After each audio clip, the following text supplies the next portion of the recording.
And finally, what do you think policymakers and governments could make of your findings? Well, understanding that the COVID-19 disease is seasonal is important, and that's why we need more and more work on this, so that additional studies will confirm these findings. This is how science works. But it's necessary because as soon as the world starts controlling the COVID-19 disease, then cases worldwide are going to go down.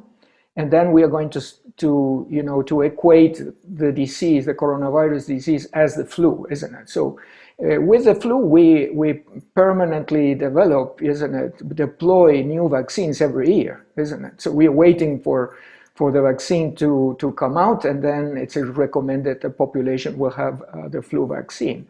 Why? Because this is a way to control the spread of the disease and have it on check. That's the ideal situation that we need to reach with COVID-19. Once we control that disease and the cases go completely down, then the waves are going to be much smaller, and the vaccines are going to control those waves in a much effective way.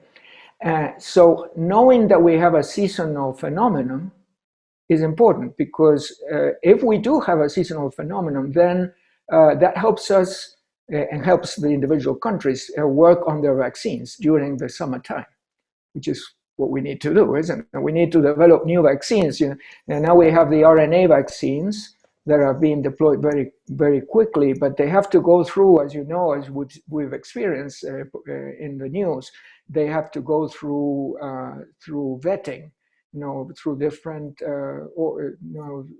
organizations in different countries that will accept or not whether that vaccine doesn't have any side effects or any problems. So, and that takes time.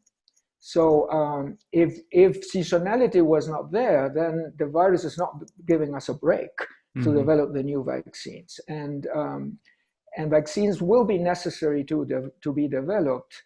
And we know why, because you know all the problems of the variants, the mutations that occur. The larger the pandemic, the worse it gets, because the virus produces so many changes, so many mutations that changes the ability of the vaccine to act on the virus. So that's why I think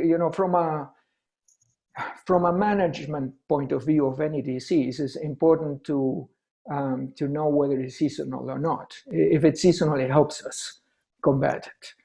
If it's not, then we can have a disease that is protracted and difficult to tackle. Like for instance, HIV has been a problem because we don't have a vaccine yet. We have treatments, but not a vaccine. So depending on what is the virus.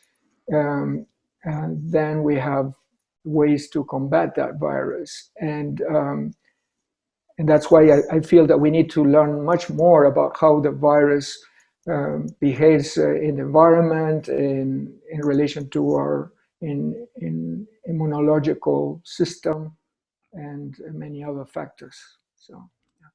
Okay, well, I hope that answers your question. No, it definitely does, and I'm not into natural sciences or anything like that, and I think I've understood. So I'm hoping our viewers will also be able to understand. So thank you again. It was very interesting, and congratulations to you and your students. So I guess in a way, maybe the moral story can be that the fact that it's seasonal is good news. I mean, in multiple ways, also just in the way of managing and being able to get ready for when COVID can hit harder, which will be just like the flu season, I guess, if there's more evidence that comes out that it is really seasonal.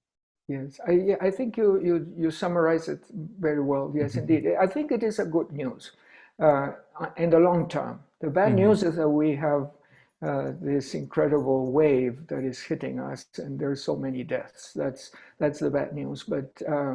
But I think the fact that we have a vaccine coming, many vaccines coming our way, and that at some point we will be able to bring down all these values, then everything will come to normality, And there are two outcomes that we should expect. One would be that we can, eliminate the disease completely, and I don't know whether that will be possible, or whether the disease will be like the flu, that it will be permanently with us, and we have to, add that to the arsenal of vaccines we'll have to give ourselves, every year.